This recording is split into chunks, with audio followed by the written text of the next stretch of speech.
Orang-orang yang mengikuti Yesus datang dengan berbagai alasan.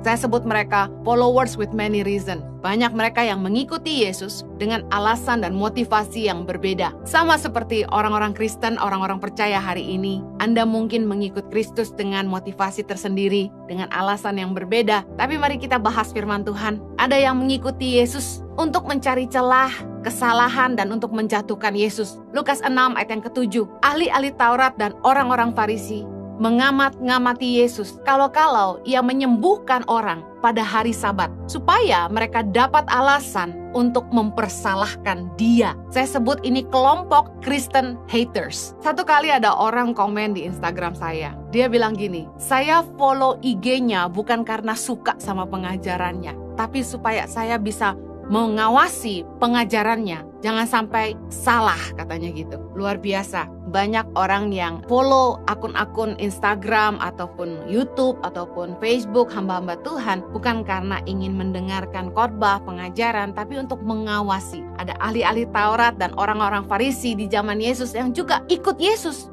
Bukan untuk mendengarkan, bukan untuk belajar, tapi mengamati supaya bisa mencari kesalahan Yesus. Kristen haters yang menggunakan akun-akun sosial medianya untuk mengcapture kesalahan dan kelemahan hamba-hamba Tuhan dan komen tentang hidup mereka. Sama bukan? Dari zaman Yesus sampai hari ini selalu saja akan ada haters. Ada lagi yang mengikut Yesus untuk disembuhkan. Ada orang-orang yang mengikuti Yesus itu supaya mereka mendapat pertolongan. Lukas 5 ayat 15. Tetapi kabar tentang Yesus makin jauh tersiar dan datanglah orang banyak berbondong-bondong kepadanya untuk mendengar dia dan untuk disembuhkan dari penyakit mereka. Saya sebut ini kelompok Kristen berkat. Orang-orang yang mengikut Tuhan supaya hidupnya diberkati. Mereka ikut Yesus supaya ditolong.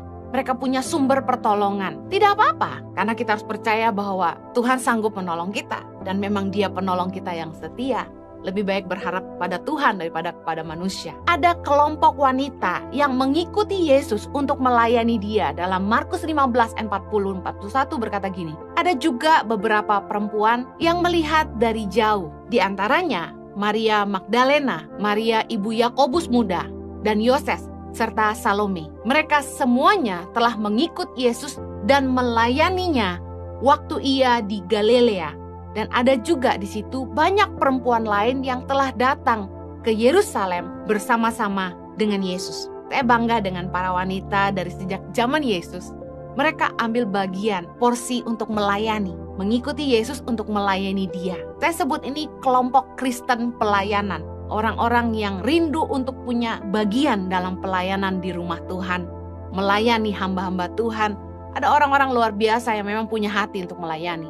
Kebanyakan orang hanya akan datang kepada kita, dekat dengan kita, kalau kita itu memberi keuntungan bagi mereka.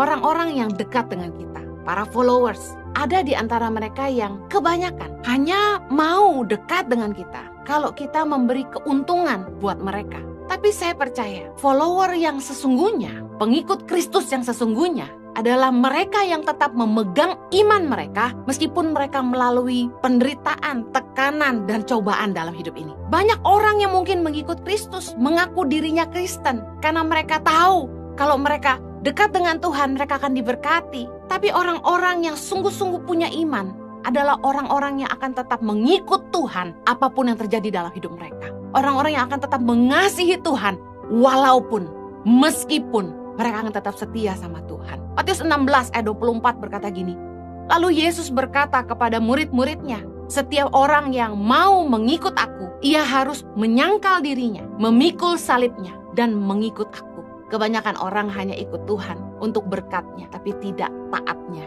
Banyak orang yang ingin ikut Tuhan karena pertolongannya, tapi tidak mau berkorbannya. Yesus berkata bahwa barang siapa mau mengikut aku, dengar pengikut Kristus, kita harus menyangkal diri, memikul salib, dan mengikut Yesus. Jangan hanya jadi pengikut yang mau cari nyaman aja. Kita harus mengerti bahwa ikut Yesus berarti harus mau pikul salib dan sangkal diri. Bukan hanya diberkati, dicukupi, dilimpahi, makan kenyang, hidup tenang, sampai mati. Ikut Yesus itu harus mau bayar harga. Ikut Yesus itu harus melakukan firman Tuhan, melakukan kehendak Tuhan. Jangan cuma doa, minta diberkati, tapi tapi apa yang sudah kita beri, apa yang sudah kita buat untuk Tuhan. Jangan hanya jadi pengikut Yesus yang hanya mau cari aman. Karena Yesus tidak pernah janjikan kenyamanan. Yesus bilang barang siapa mau mengikut aku, harus menyangkal diri, pikul salib, dan ikut Yesus. Kebanyakan kita punya motivasi yang berbeda ketika kita ikut Tuhan. Kita cuma mau enaknya aja. Kita nggak mau bayar harganya. Kita cuma mau pertolongannya, tapi kita tidak mau berkorbannya. Kita mau berkatnya, tapi kita tidak mau taatnya.